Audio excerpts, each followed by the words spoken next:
Well, hello there, passionate private practice owner.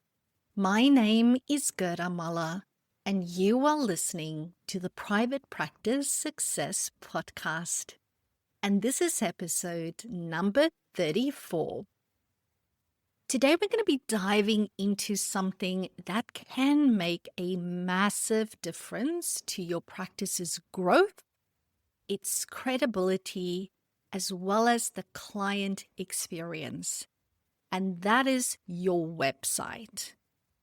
Now, whether you're a psychologist, an occupational therapist, speech pathologist, mental health social worker, physio, or any other allied health professional, your website is your digital front door. And just like your physical practice, it needs to be welcoming, inviting, and most importantly, it needs to be trustworthy and safe. So today I'm going to share with you my top 12 website must-haves for any allied health private practice business in 2025. Honestly, we spend a lot of money and a lot of time and energy and thinking into creating our website. So I really want you to get the optimal return on investment from all that money, time, and energy investment that you put in, right? A website is not a set and forget asset for your business. So I want to share with you practical and actionable strategies to implement. And honestly, these are non-negotiable if you want to stand out and ultimately serve your clients well. Now, before we get stuck into the 12 website must-haves, I thought, how can I make your life easier? So what I have done is I've actually collated all 12 into a downloadable document for you. So if you go into the show notes on whatever platform you are listening, you will be able to find a link to this download. It is in a checklist format, which means that once you've listened to this, maybe in the car or on a walk somewhere, or maybe whilst hanging up the washing, that's when I normally listen to my favorite podcasts. You might not be able to write things down. So this is your opportunity to then go back when you're at your desk, go into the show notes, download the list and go through them one for one and go, which is the ones that I already have covered, and go, excellent, well done me. And then those that you have not attended to as yet, highlight them and put those on your to-do list or send that to the person in charge of your website. Alrighty, so let's get started. I'm pretty confident that you're already going to have quite a number of them, but it could be just that one or two things that you've not attended to as yet that can make all the difference for you, and that could result in a significant spike of new client inquiries coming into your practice. So let's kick things off with the number one must-have, and that is that you must have a fast website. Picture this. There's a mum who knows that her child needs to see a speech pathologist. She is maybe sitting in the car park at school pickup in the afternoon. Maybe she's between errands and she's Googling speech pathologist in Brisbane. Your website pops up. Maybe you've done great work. You're on Google's first page. She clicks on your website, but it now takes forever to load. She's sitting there looking at that little thingy that goes around and around, the circle of doom, loading and loading. Like in today's day and age, we don't have the patience to wait for your site to load. She's probably going to just click the little X, exit out of your website and go to the next person whose name has come up in the search results because she's busy. And the fact that your website doesn't load doesn't look very professional. it doesn't look like you've got your tech all sorted out, right? So it is your job as the business owner to ensure that you have a fast loading website. Ideally, your website should load within 2 seconds. Now, that might sound really fast, but it's actually really long when you're sitting and waiting. And I know that's such a first world problem, but that just is how it is. So I really want to encourage you to do a speed test of your website. The tool that I use to do that for my own websites at the practice as well as for Private Practice Success is called tools.pingdom.com. So even if you just search for Pingdom, that is Pingdom, you will find this tool. You pop in your website, you will tell them where you're located. We will fall in the Asia region, and it will do an audit of your website. That's all you need to put in, just literally the website address. And it will then actually give you like a report card on how your website is doing. And it will also, this is the great thing about this tool, give you suggestions of things to work on in order to improve that loading speed. So definitely recommend you go and sort that out. The second thing you want to ensure is that you have what's referred to as a mobile-first design. It's all good and well looking at your website on your desktop, and when your desktop gets designed, the designer's probably doing it on a desktop because it's easier to do it on a desktop. When you are looking at it and you are proofing it when it comes to you from your website designer, you're probably looking at it on a computer, right?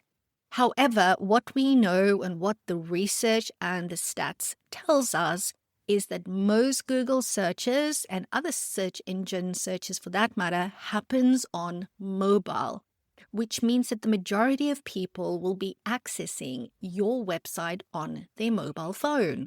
So you need to make sure that when people are looking at your website on mobile, that it is user-friendly.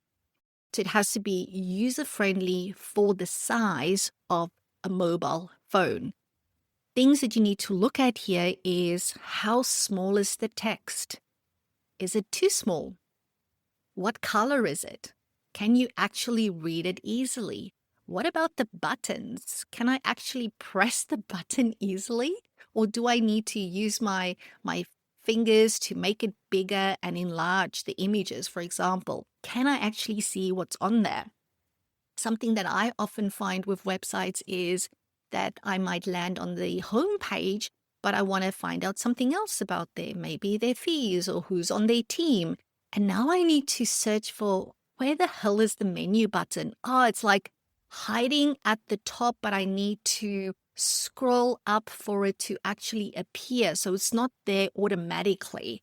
It's like, it's too hard, right? Again, I know first world problems, but if you want to achieve the goal of giving people a good experience on your website, this is the type of stuff you need to look at. So you want to make sure that you've got clear fonts, big buttons, and that the layout works on your mobile device. Number 3 that you need to look at is, does your website have a clear value proposition? In other words, if somebody searched for you on Google, they've clicked on your website, it has loaded in under 2 seconds, and they're looking at it, they should instantly be able to tell who you help, what you offer, and why they should trust you. So you need to make sure that you've got a really clear headline that might say something like, helping Brisbane families thrive, evidence-based speech and occupational therapy for children and teens. What that one sentence tells the reader is that your business is Brisbane-based. It works with families, specifically children and teens, and it provides speech and occupational therapy services that's evidence-based. evidence-based, meaning that this has shown to work. So this is a trustworthy intervention that we use. All of that in one simple, direct sentence, but it's also very client-focused.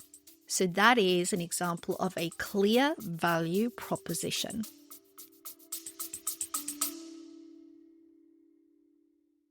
Quick side note, if you are a group practice owner, please know that it is my mission to help you go from overwhelmed, overworked, and most probably underpaid to fully empowered and financially thriving. Helping you build a practice you can't stop smiling about is more than just a tagline in my world. It is what I do. So if you know that you want more from your business, if you know that you deserve more from your business, then today is the day I invite you to reach out. In the show notes, you will find a link to a super short triage form. Pop in your details. I will personally go through your responses and will get back to you ASAP to let you know how I can help. And if I can't, I'll point you in the right direction. Don't put your dreams on the back burner any longer. The sooner you start, the sooner I can help you get there. Now back to the episode. Number 4 is one of my personal bugbears when I go onto a website. And that is when there's no freaking phone number. Like, I'm old school. I like to pick up the phone and call. I do not like to wait for an answer. And I mean, this one is so super simple, right? But it is amazing to me how many times there's either no phone number or you need to go in search of it. I feel like I need to search for it. And generally, I need to scroll all the way to the bottom of the page and go and find it in little fonts down the bottom. Or I need to go and search for the Contact Us tab somewhere and then click on that to go and find a phone number. And then generally, I still need to scroll to go and find it. Don't make it this hard for people to phone you. Have the phone number easily available. Ideally, it should be right at the top where your menu bar is. And ideally, it should be visible on each and every page, not only the home page, because people might land on the home page, then they might navigate to, let's say, your assessment services, and they read through it and they go, yes, okay, I'm convinced I'm going to book in for an assessment with this practice. I don't want to have to go, oh, where did I see that phone number again? No, make it easy for me to reach out and contact you. So definitely at the top of every page, have it in the header, and you can double up and have it in the footer as well. I say the more the merrier when it comes to being able to allow clients to contact you. And better still, make it a click to call number for mobile users. In other words, if I'm on my phone and I click on the phone number, it will ask me, do you want to call this place? I go, yes, it's done. I don't have to literally punch in the numbers and switch between screens in order to make sure I call the right number. Again, we're making it as easy as possible for people to reach out to you. Then number 5, which is related to number 4, please make sure that you have an email address or alternatively a contact us form available. Again, this is about making it easy for people to reach out. Now, even though I might be somebody that loves to pick up the phone and call, not everybody wants to do that, right? Some people feel anxious about making a phone call, especially, when they want to get help from an allied health provider. Or maybe they want to reach out after hours when there's going to be nobody there to answer the phone. So for those clients, you want to give them a choice. You want to provide them with a clear email. Like me personally, I prefer having an actual email address than doing a contact form. Again, geez, I hate to say this. I'm really getting old, I think, because I don't know. Maybe you feel the same, but when I do a contact us form, I feel like this thing is just going into the abyss. And you know why I feel like that? Because people that have that forms rarely have an automatic reply set up. So if you want to go the contact us form, then make sure that when somebody puts in their details, immediately there's a pop-up to say, hey, thank you so much for submitting this form. We endeavor to get back to you within 24 hours. Something like that. There should be a confirmation that my query has been received. And I feel like when I don't get that, I don't trust that it has gone to the right place. Maybe I'm just distrustful of technology. I don't know. Either way, either a email for people to go, yes, I can put this into my emails where I can see it in my send folder when it's gone. For me personally, I can even put a reminder on if I haven't heard back. I like to be organized. That's why I prefer email, that type of thing. But if you don't want to give an actual email, give them a contact form that has an actual confirmation and something that sets those expectations around when they can expect a reply from you. That allows that person to go, cool bananas, I know I've now taken this step, the query is off, and I can expect to hear back from them at this time. Then number 6, I highly recommend that if you have a brick and mortar practice, that you actually provide your address. I can't tell you how many times I go onto allied health practice websites and I cannot for the life of me figure out where they are located. So each and every time somebody reaches out to me and completes my triage form, which is normally the first step to work with me or join my PPS Academy or my Founders Club, is I ask people to do my triage form. On there, one of the questions I ask is, what's your website? And I will actually go and look at people's websites. Because before I get back to somebody to say how I think I can help best based on their responses, I go that step further and go, what does their website look like? How many team members do they have? What type of additional services is there maybe?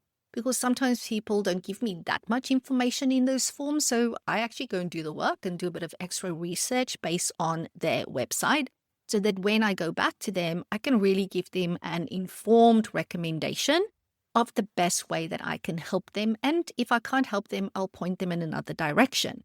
But as part of this process, I like to know, are these people in Melbourne, Brisbane? Where are they located? Are they rural, regional, in metropolitan areas? Because I keep all of those things in mind, right? And I can't tell you how often I just can't figure it out. And it's definitely not on the landing page. And I normally need to go and look for a contact us page. And then there's the form that I need to do. And sometimes I keep looking. It's just too hard.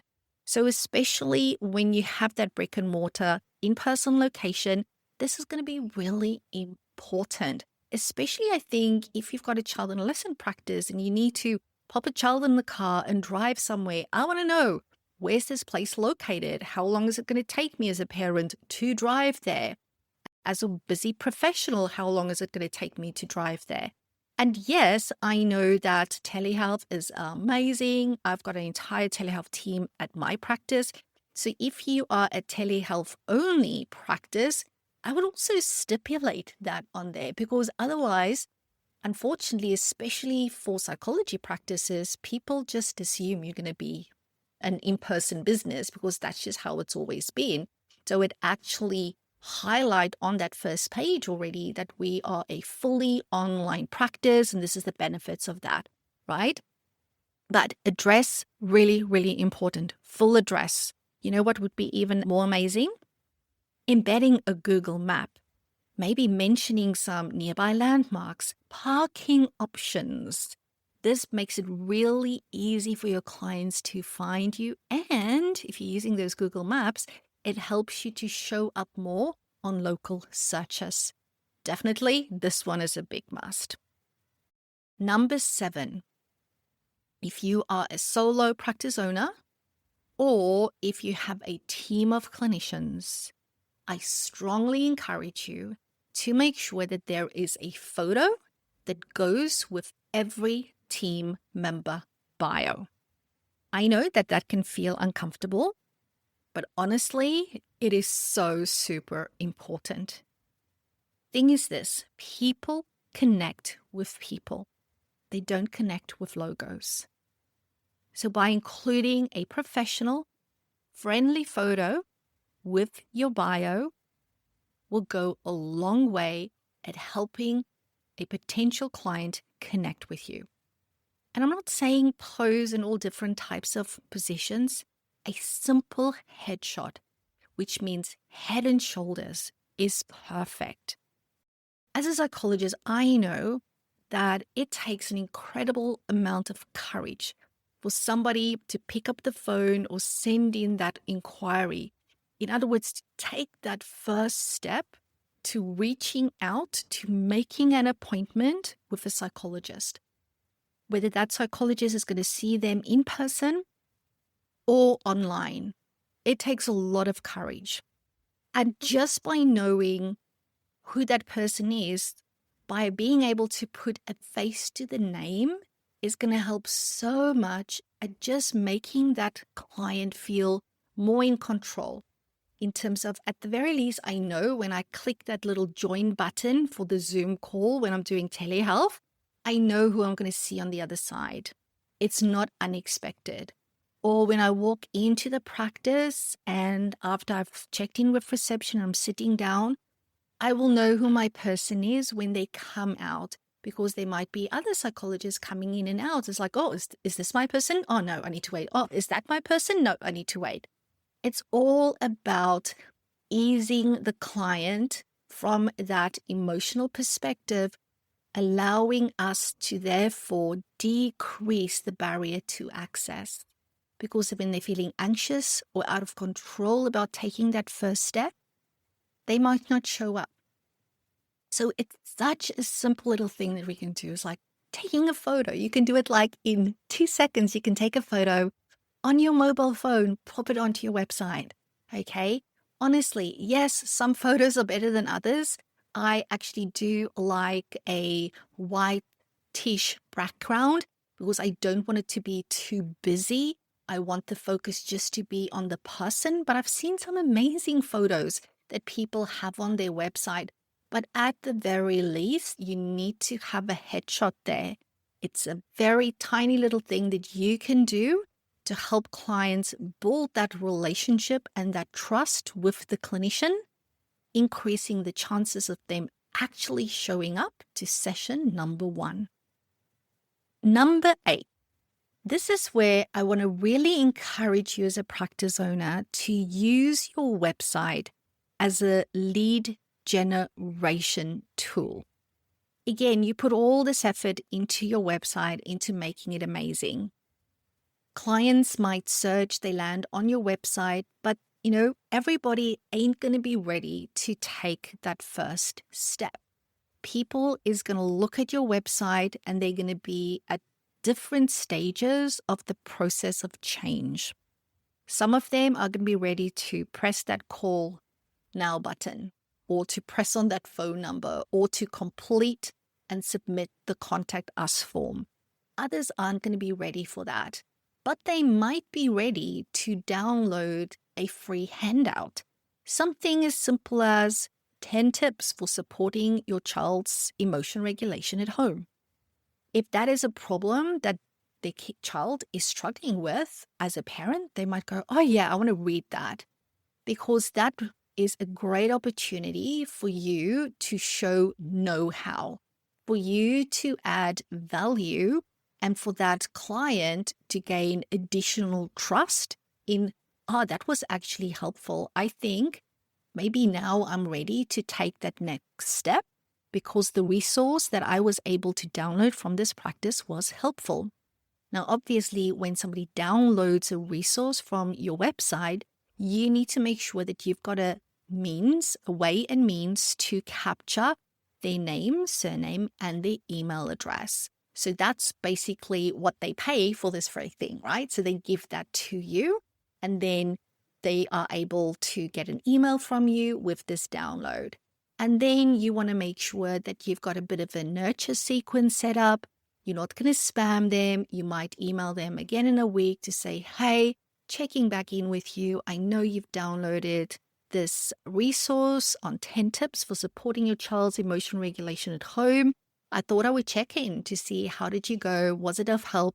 Or do you have any questions since reading that? Reach out and let us know. Something to start engaging that person. Because maybe that's the prompt that they need to go, oh, actually, I downloaded it. And like many people, I never read it. Let me go and read it now. Because you want people to look at your resource and read it. Or maybe they have read it, or maybe they even haven't, but they've gone, oh, this is really great that they've actually followed up. Maybe I'm just going to reply and say, hey, I was actually wondering how long is the wait to get in to see you guys and what's your fees?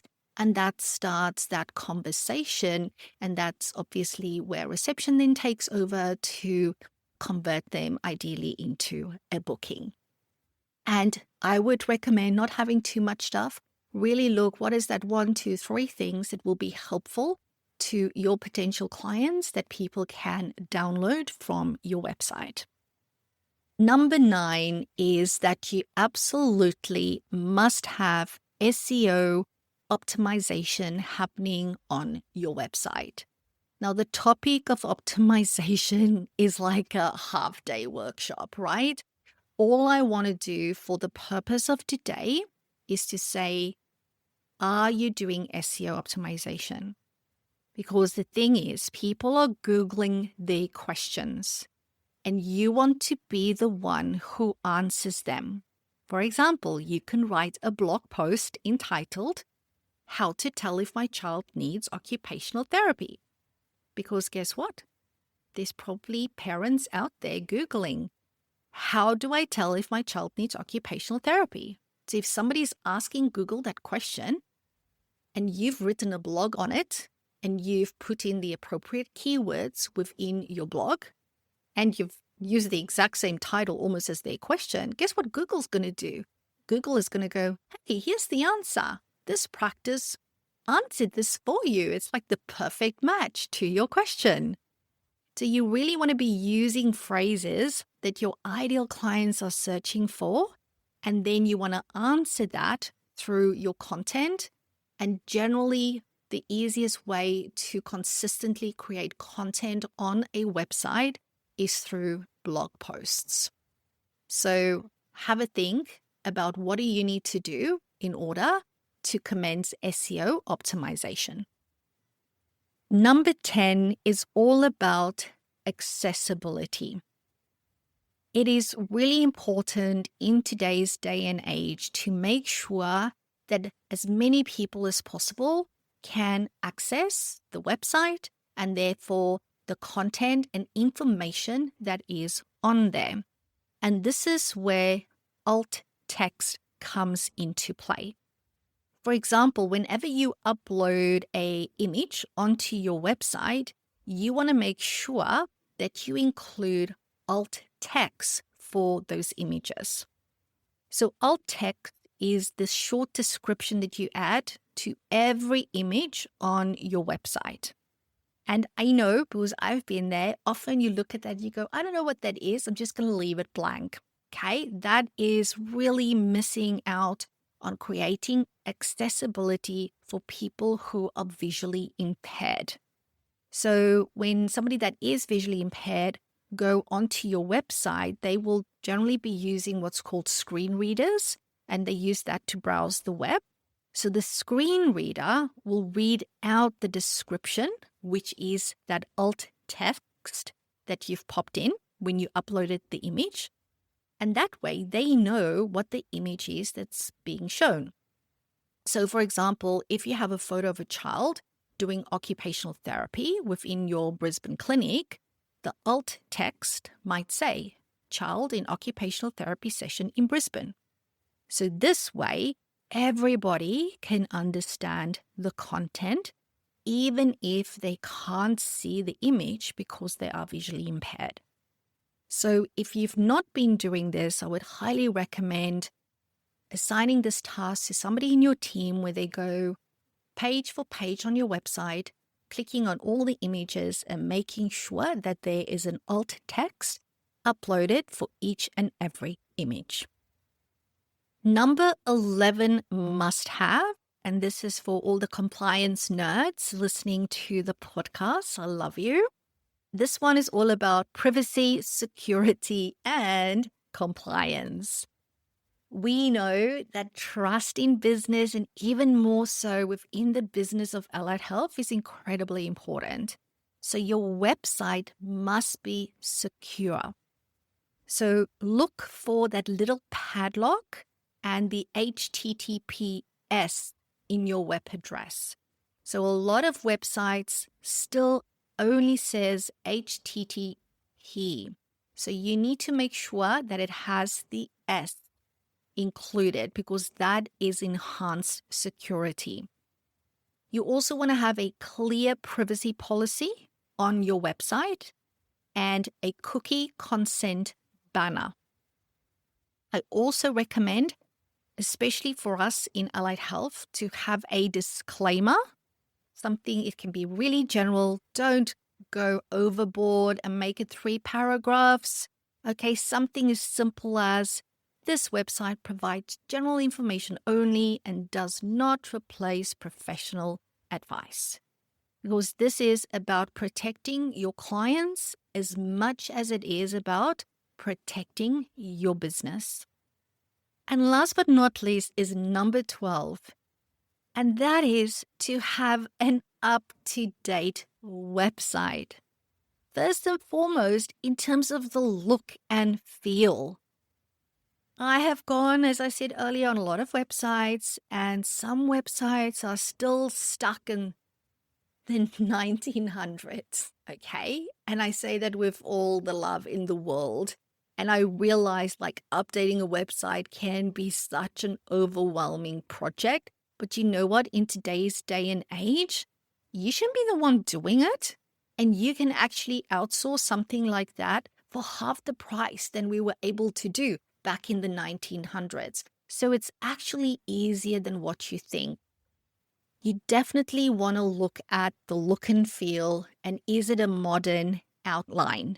Doesn't have to be over the top fancy, because I actually don't like fancy. I love user friendly. I love plain simple, but it is 2025 at the time of recording. So we also need to make sure that we are using templates and outlines that is relevant to this day and age. Then, of course, very importantly, you need to be mindful of any outdated information because that is confusing and it erodes trust.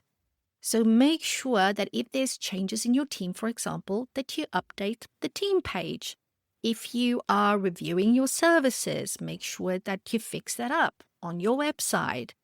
If you are changing your fees and you've got your fees listed on the website, make sure that you go in and update it. It's really important to make sure that what is on your website is going to be what's going to be discussed when somebody speaks to reception or speaks to a clinician. Because if there's misalignment, it will erode trust. So very, very important to make sure that there's clear and current information on the website because that just makes life easier for everybody. So to recap, the 12 must-haves for any allied health business. Number 1, it needs to be fast, referring to that loading speed, right? Number 2, it should have a mobile-first design. Number 3, there needs to be a clear value proposition. Number 4, there should be a clear phone number available. Number 5, offer an email address or have a contact us form.